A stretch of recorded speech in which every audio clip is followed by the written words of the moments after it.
got a couple safeties when you talk Marcel Harris, you talk Nick Washington, guys that saw the field considerably in 2015.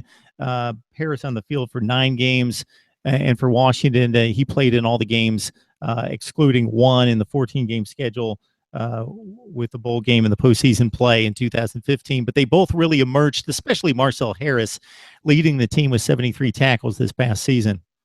Yeah, Marcel's going to be that in the box safety that, you're seeing a lot of hybrid safeties that come and play in the box, maybe another outside linebacker if you want to label him that way. But he's a guy who's going to come in the box, and when Florida needs some help in the run game, stopping an opposing offense's run game, Marcel's going to be that safety that comes in the box and gets his head in there and lays the wood. I mean, he is not afraid to hit. Florida's kind of had a lineage of those guys, going back to Keanu Neal a couple years ago, and now Marcel Harris stepping in that role too, and being able to scare opposing offenses with the way he can lay the wood. So Marcel Harris is going to be the in the box type. And while Nick Washington doesn't get the love fair because he doesn't really make the flashy play, the reason he's starting is because Chauncey Gardner, as I mentioned, back in the Iowa game and FSU game, he made the big plays, but Nick Washington doesn't give a big play up. He's the kind of consistent guy that won't necessarily give up the big play. He's Mr. Consistent, and as I mentioned, he may not show up on the stat sheet a lot, but he's going to be there in position to make a play. It took a while for him to get in that role. He's a redshirt senior, but he bided his time. He's now coming into his own, and he's even kind of surprisingly on some NFL draft boards as well, as people really like what they see from Nick Washington. So there wasn't a lot of intrigue or a lot of surprise going back to spring ball when you saw Marcel Harris and Nick Washington line up at safety. But as I mentioned, you're going to get some young guys in: Brian Edwards, Donovan Steiner, guys for freshmen that came in this past class, but guys who've already been on the roster too. Look out for Jawan Taylor, Quincy Linton. See if those guys, will they get passed up by these freshmen, or can they separate from the freshmen and finally get some playing time as well? That's going to be the interesting part, is how much can these freshmen that Florida highly recruited, highly sought after, how much can they come in and impress the other guys who are right now our backups and will really have to keep those freshmen at bay if they want to see some playing time as a Gator. Alabama, LSU definitely stacked in the defensive secondary. Georgia really good with a couple outstanding players in Dominic Sanders and Malcolm Parrish.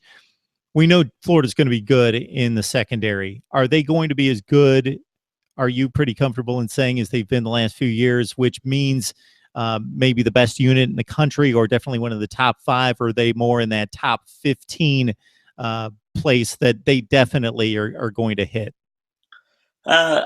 Mark, you have to expect some drop off, and that's more for respect from the guys who left: the Vernon Hargraves, the Keanu Neals, the Marcus Mays, the Tabors, Wilson, and you have to respect what those guys did. And to say the guys that are on the roster now, they won't drop a beat from those guys, well, you're kind of doing those guys a disservice as well. So, these guys were highly recruited. They're going to play well. Florida, it's hard to go back. Maybe 2007, it wasn't a terrible defense, but that's probably the last time you have to go back and find when Florida had a non-Florida type defense. So, then in that year, 2007, they had a hard time, getting off the field on third downs and just keeping drives going for opposing offenses. I don't think Florida's going to fall that far off with these DBs. These guys, like as I mentioned, were highly recruited. They're going to step in. They got confidence. Florida wants to wave that DBU flag more than Virginia Tech and more than LSU, more than Ohio State, and Bama's and their recent reputation with defensive backs. These guys are coming in wanting to wave that DBU flag, so they're going to come in with some confidence, and these guys, they'll be good. Health will be an important issue. I mentioned Florida may have to depend on young guys, but not necessarily because of the guys aren't good that are going to start. There may be some injuries, and you got to have some depth in the SEC. You need it, and we've seen Florida go 3 or 4 deep with defensive backs they've been confident in. So these freshmen can come in, shore up some defensive depth that with drafts that we talked about the last 2 years.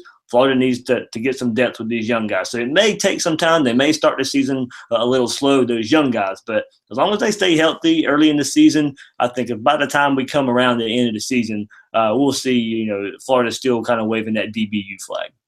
Man, 2007, that's when Tebow, of course, won the Heisman, scored a zillion touchdowns, and they still lost 4 games and gave up like 42 points to Michigan in the Capital One Bowl. And couldn't stop LSU at LSU. I think Jacob Hester, but it was fullback. They couldn't get him off the field. So maybe that's the last time everybody says that Florida defense wasn't a Florida defense. But I don't think the drop off will be that much for this defense. Not a vintage group that time, but it's been really good ever since, despite some offensive lackluster performances from year to year. So this is what you do. If you're watching us on SEC Breakdown, keep it right here. You're in a great spot. You'll see some more SEC content from myself and from some others to round it out and bring you the best from the SEC. If you're watching this on Mark Rogers TV, you need to jump over to SEC Breakdown on YouTube. You'll get your fill of Florida football plus a lot of other SEC content.